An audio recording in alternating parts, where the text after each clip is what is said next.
नमस्कार, आवाज समाचार में आपका स्वागत है। मैं हूं मनोज श्रीवास्तव। खबरों की शुरुआत करते हैं इस वक्त की हेडलाइंस के साथ। रूस और यूक्रेन के बीच चल रहे संघर्ष के विषय पर हम लगातार संपर्क में रहे हैं। हमारा मानना है कि समस्याओं का समाधान शांतिपूर्ण तरीके से ही होना चाहिए। यूक्रेन युद्ध के शांतिपूर्ण समाधान का पीएम मोदी ने किया समर्थन। कजान में पुतिन से मुलाकात में बोले, समस्याओं का हल बातचीत से संभव। पुतिन ने द्विपक्षीय मुलाकात में कारोबारी रिश्तों में मजबूती पर की बात। चीन के साथ विश्वास बहाली की कर रहे हैं कोशिश। एलएसी एग्रीमेंट के बाद आर्मी चीफ उपेंद्र चतुर्वेदी का बड़ा बयान। चीनी विदेश मंत्रालय ने भी की समझौते की पुष्टि, कहा समाधान पर बनी बात, आगे उठाएंगे और कदम। बाजार में हाहाकार, सेंसेक्स निफ्टी 1% से ज्यादा फिसल कर बंद। बीएसई के सभी सेक्टर इंडेक्स गिरावट पर बंद। मिड और स्मॉल कैप शेयरों में भारी बिकवाली। सेंसेक्स 931, निफ्टी 309 पॉइंट गिरकर 24,472 पर बंद। 3, 2 and 1. There it is. 1.5% discount के साथ हुई हुंडई मोटर की लिस्टिंग। 1960 रुपए के इशू प्राइस के मुकाबले 1934 पर लिस्टिंग। मैनेजमेंट का दावा, शहरों के साथ ग्रामीण भारत में भी कंपनी की पकड़ मजबूत। Wonderfully run franchises, and on the back of this private sector bank franchise, आपका 4 ट्रिलियन से 8 ट्रिलियन होने वाला है। It's very well regulated, very well managed, and very clean balance sheets, and growing at 15-17% even now. Banking sector में दिग्गज निवेशकों को दिखता है दम। सीएनबीसी आवाज के मैनेजिंग एडिटर अनुज सिंघल से खास बातचीत में रामदेव अग्रवाल, मधु केला और सुनील सिंघानिया ने एक सुर में कहा, अब असामान्य रिटर्न की उम्मीद ना करें निवेशक, लंबी अवधि में भारतीय बाजार में बनेगा अच्छा पैसा। बढ़ते प्रदूषण के बीच दिल्ली एनसीआर में आज से ग्रैब 2 लागू। डीजल जनरेटर पर रोक, प्राइवेट गाड़ियों के इस्तेमाल को कम करने के लिए पार्किंग फीस भी बढ़ेगी।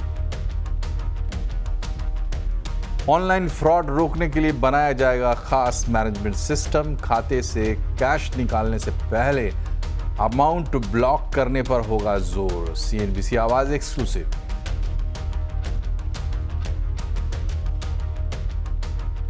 प्रधानमंत्री मोदी की आज रूस के कजान में रूसी राष्ट्रपति पुतिन से मुलाकात हुई। दोनों गर्मजोशी से एक दूसरे से मिले। पहले एक दूसरे से गले लगने के बाद हैंडशेक भी हुआ। ब्रिक्स समिट के साइडलाइन पर ही पुतिन और मोदी के बीच द्विपक्षीय वार्ता भी हुई। इस दौरान भारत और रूस के बीच कारोबारी रिश्तों को और मजबूत करने के लिए बात हुई।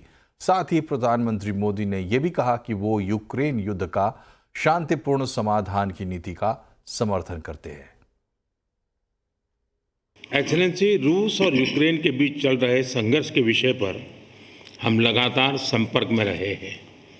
जैसा मैंने पहले भी कहा है, हमारा मानना है कि समस्याओं का समाधान शांतिपूर्ण तरीके से ही होना चाहिए। शांति और स्थिरता की जल्द से जल्द बहाली का हम पूरी तरह समर्थन करते हैं। हमारे सभी प्रयास मानवता को प्रमुखता देते हैं। आने वाले समय में भी भारत हर संभव सहयोग देने के लिए तैयार है।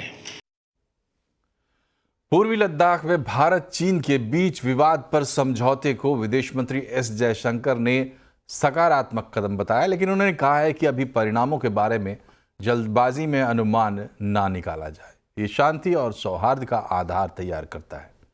कल विदेश सचिव विक्रम मिस्री ने कहा था कि भारत चीन सीमावर्ती क्षेत्रों में एलएसी पर गश्त की व्यवस्था पर सहमति बनी है, जिससे 2020 में इन क्षेत्रों में उत्पन्न हुए गतिरोध का हल और सैनिकों की वापसी संभव हो सकेगी।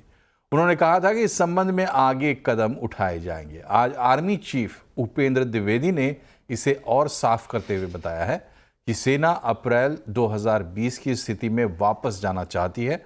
उसके बाद डिसएंगेजमेंट और एलएसी के नॉर्मल मैनेजमेंट की तरफ देखा जाएगा।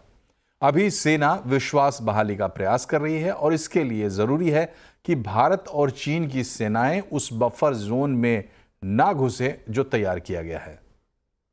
As far as we are concerned, we were looking at that we want to go back to the status quo of April 2020. Point number one. Thereafter, we will be looking at disengagement, de-escalation, normal management of line of actual control. And this normal management of line actual control will not just stop there. There are phases in that also. So as of now, what has happened? We are trying to restore the trust. How the trust will get restored? It will get restored once we are able to see each other. And we are able to convince each other, look, the buffer zones which are there, which have been created, we are not creeping. And both have to reassure each other. Petroleum gives you that kind of advantage. So that's what is something which is commencing. And as we restore the trust, the other stages will also follow through soon. America में वित्त मंत्री निर्मला सीतारमण ने middle east tension, Ukraine युद्ध और global challenges पर चिंता जताई। उन्होंने कहा कि इस वक्त विश्व के सामने कई चुनौतियां हैं और ऐसे में स्ट्रेटेजिक इकोनॉमिक पार्टनरशिप की भूमिका काफ़ी अहम होगी।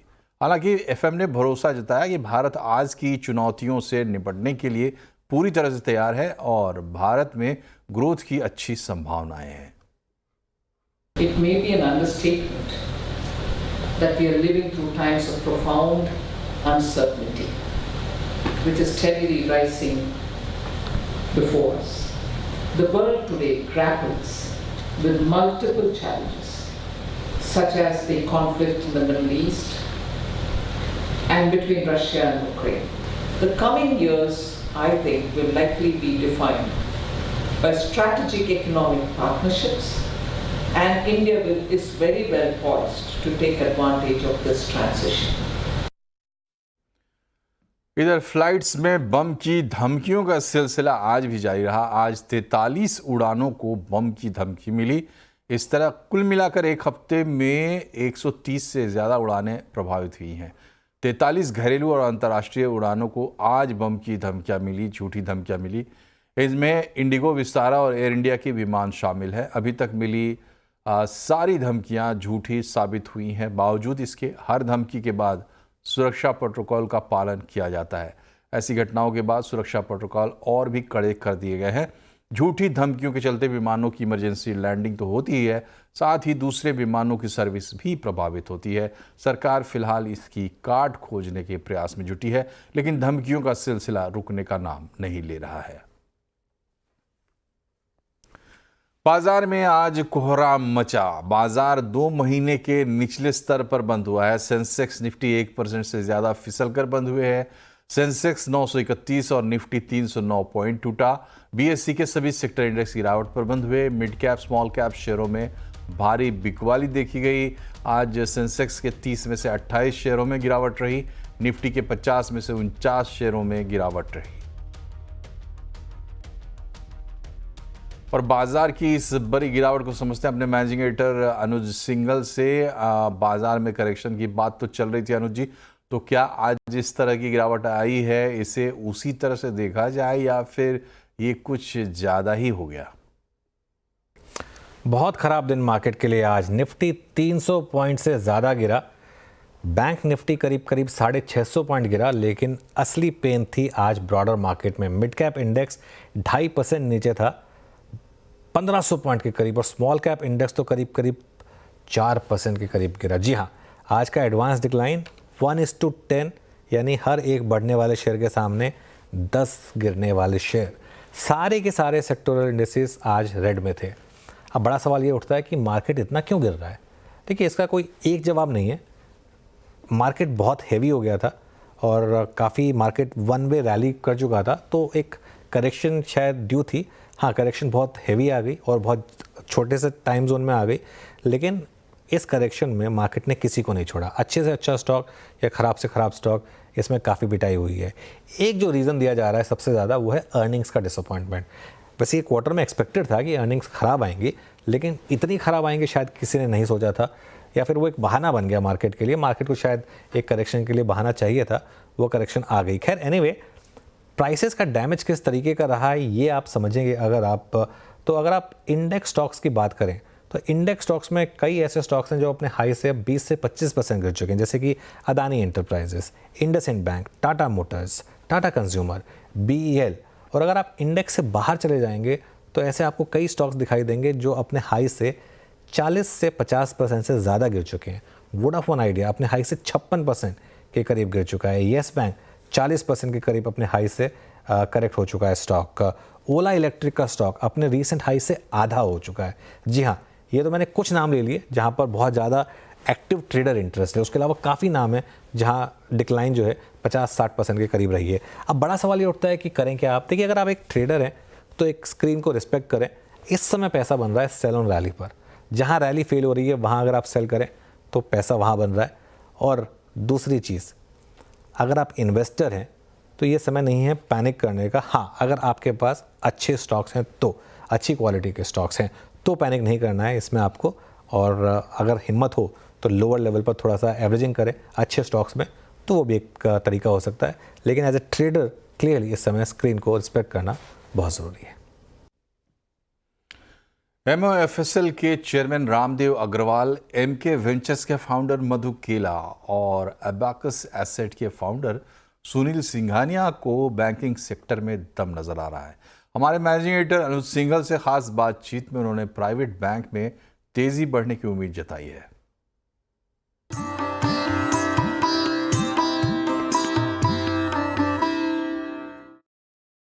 रामदेव सर, आपके हिसाब से मार्केट इतना बड़ा है लेकिन अपॉर्चुनिटीज़ कहाँ हैं इस समय?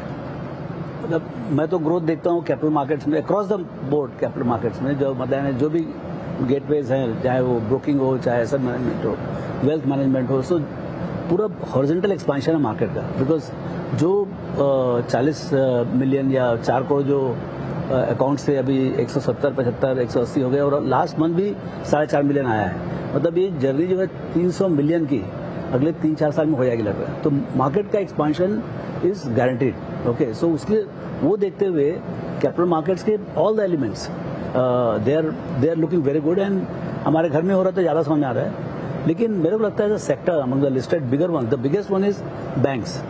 सो वो जो प्राइवेट सेक्टर बैंक्स की जो एक HDFC के पीछे जो HDFC और सब जो ट्रांजिशन हुआ, HDFC, कोटक और सब जगह जो लीडरशिप ट्रांजिशन हुआ, उसके कारण से जो मतलब काफ़ी डिप्रेशन आ गया उनके स्टॉक प्राइसेस में। मेरे को लगता है कि मतलब ऐसा कि बहुत खराब, बहुत लो वैल्यूएशन नहीं है, लेकिन in relation to what has happened in the market, I think they are very reasonably priced. So I would also agree. Private sector bank, and they're wonderfully run franchises, and on the back of this private sector banks franchise, आपका 4 trillion से 8 trillion होने वाला है। It's very well regulated, very well managed, and very clean balance sheets, and growing at 15-17% even now, and you are getting at 15-17p with 17% ROE. तो मुझे लगता है कि it's a terrific value and very iconic terrific value. मतलब you can invest for 1 year, you can invest for 3 years, and you can invest for ever types. You know, so मुझे लगता है वो स्पेस ignored है। बहुत बड़ा space है। In the listed space, I would 100% agree with Ramdev. And if you just go one step below, which is where at least we look at opportunity, वहाँ पे तो और भी ज़्यादा attractive है valuation. That you can get really good companies maybe at 0.6, 0.7 time book value for if you take a 2-year forward view. And these are really compelling valuations for variety of reasons. This sector has not played out, but ये play out होना चाहिए। इस साल पैसा बनाने का यहाँ पे होप काफी है। बिल्कुल सुनिए सर, यहाँ पे वैल्यूएशन भी थोड़ा कंफर्टेबल है। मतलब आप काफी स्टॉक्स में रिएक्शन भी अर्निंग्स पर ठीक ठाक पॉजिटिव आ रहा है। आप पोर्टफोलियो में लग रहा है कि ऐड करना चाहिए इस समय private bank? See, there is absolutely no doubt. This is a large sector. Like the country cannot grow without banking. और ये जो 4-5 बड़ी प्राइवेट सेक्टर बैंक्स है, सो क्या हुआ ना, मार्च 24 अगर आप देखिए तो मार्च 24 में earnings were the best for the banking sector, but stocks did not go anywhere. I think this year earnings might not be that great because थोड़ा सा आपका NPA का भी आएगा, थोड़ा pressure भी है because deposits have been slow to grow, but maybe investors will take a call from a 2-3 years forward perspective. और 13-14 PE है. I think this is the only sector which is cheaper than the 10-year average. Nothing else in the Nifty or the markets is cheaper compared to its 10-year average. And with good franchises. तो अगर आपको brand खेलना है तो all of them are great brands. All their ancillaries are into every business, which whether it is broking, asset management, investment banking, सब जगह है. तो they will also benefit out of it. I think it's I think अगर आप overall देखेंगे from as भैया said 1 year, 3 year, 5 year perspective, and if you're comfortable with reasonable returns, I think this is a very, very safe sector.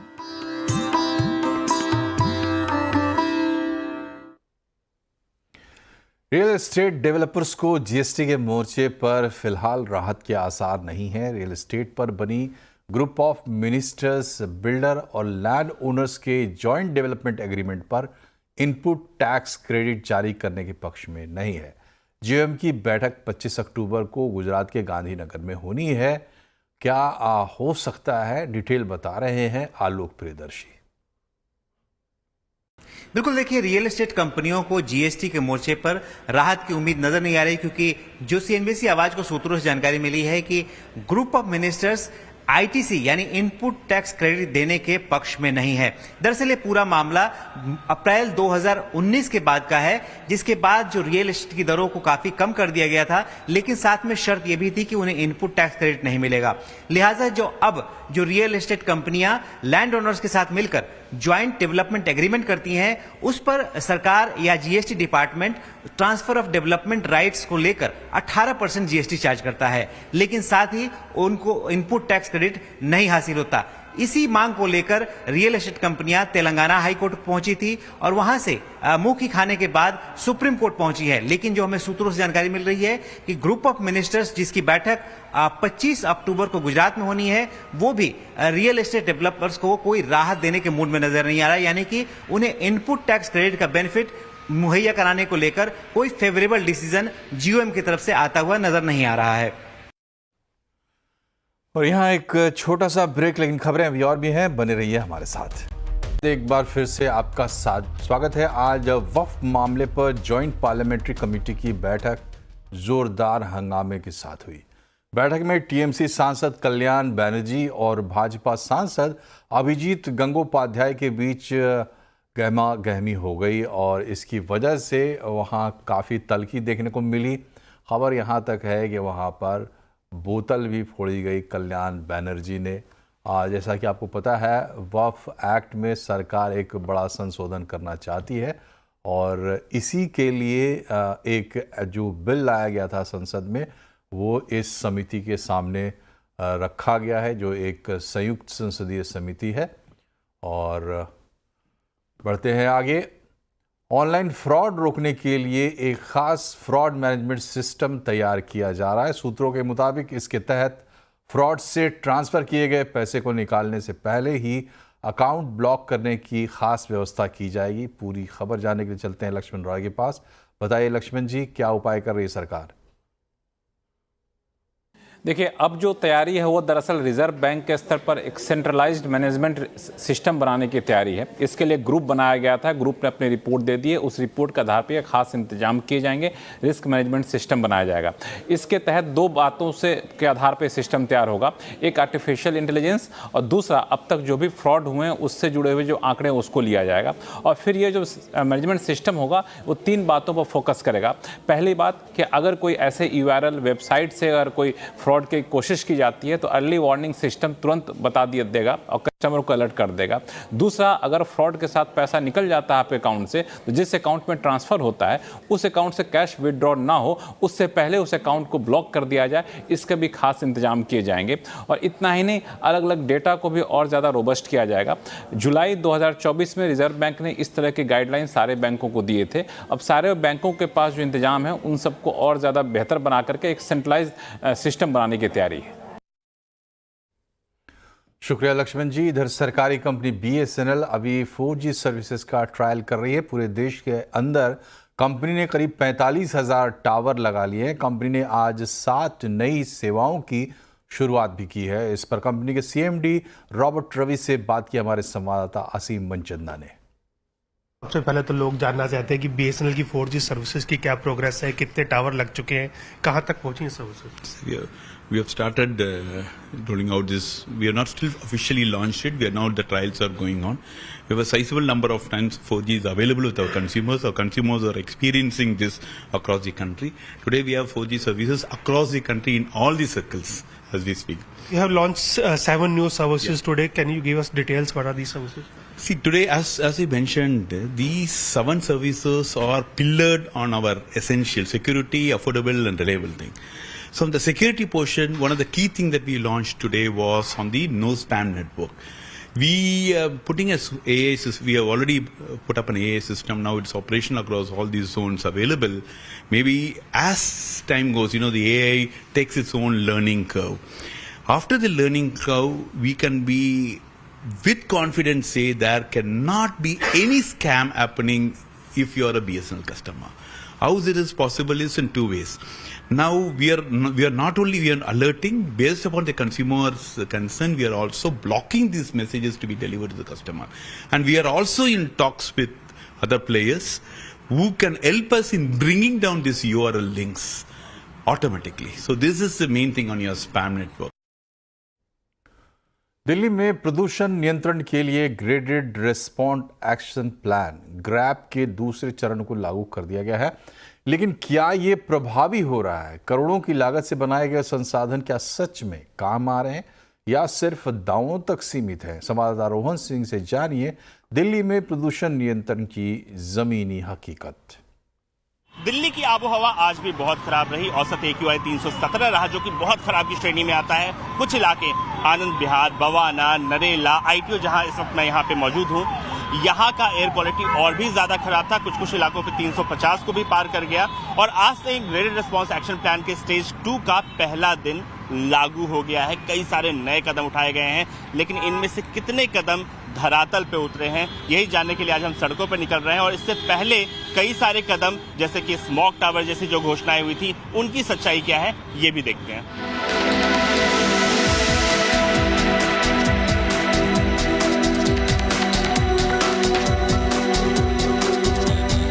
Delhi में प्रदूषण नियंत्रण को लेकर घोषणाएं बहुत होती हैं, लेकिन उसकी सच्चाई क्या है, उसका एक उदाहरण मेरे पीछे है। ये है 20 करोड़ की लागत से बना हुआ स्मॉग टावर। 40 बड़े बड़े इस तरह के पंखे हैं जो कि हवा को इंडक्ट करते हैं। 5000 से ज्यादा फिल्टर्स हैं इसके अंदर। बिल्कुल प्राइम लोकेशन पे है, लेकिन सच्चाई ये है कि प्रदूषण पीक पे आ चुका है, लेकिन ये पूरी तरह से डिफंक्ट पड़ा हुआ है, ऑपरेशनल नहीं है। ये सिर्फ 2021 में इसका इनॉग्रेशन किया था मुख्यमंत्री अरविंद केजरीवाल ने, लेकिन आज इसकी हालत आप देख सकते हैं। यहाँ जब हम आ रहे हैं तो यहाँ ताले पे लगी जंग साफ बता रही है कि काफी समय से ये खुला भी नहीं है। मेंटेनेंस की हालत का तो क्या ही कहना है। बिल्कुल लगता है कि सिर्फ एक इनॉग्रेशन कर दिया गया, उसके बाद इसका कोई और काम नहीं किया गया।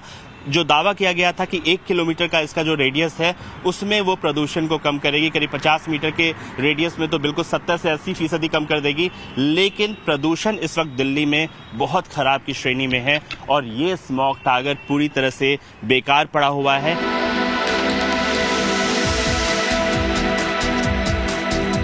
मेरे पीछे जो आप ये गाड़ी देख रहे हैं, ये है स्मॉग गन। खासतौर पे धूल से निपटने में काफी मदद करता है और ग्रेडेड रिस्पांस एक्शन प्लान के सेकंड स्टेज में इसके इस्तेमाल को बढ़ाने की बात है। और कम से कम ये एक ऐसी चीज है जो हमें पॉजिटिव दिख रही है, जो हमें वाकई में फील्ड पे दिख रही है। इसका काफी इस्तेमाल हो रहा है, खासतौर पे सेंट्रल दिल्ली और बाकी जो इलाके हैं वहां पे इनकी संख्या बढ़ाई गई है, इनकी फ्रीक्वेंसी बढ़ाई गई है। 2 तरीके से काम करता है ये। एक तरफ तो जो वेहिकुलर पॉल्यूशन है, जो गाड़ियों से जो धूल पैदा होती है, उस पर तो निपटता ही, और साथ ही जो कंस्ट्रक्शन एक्टिविटीज हैं, जो मोटे कण हैं, उन पे भी ये कंट्रोल जो है वो करता है। और यहाँ पे हमें इसकी संख्या बढ़ती हुई दिख रही है। ये ऑपरेशनल दिख रहा है दिल्ली के अलग अलग इलाकों में।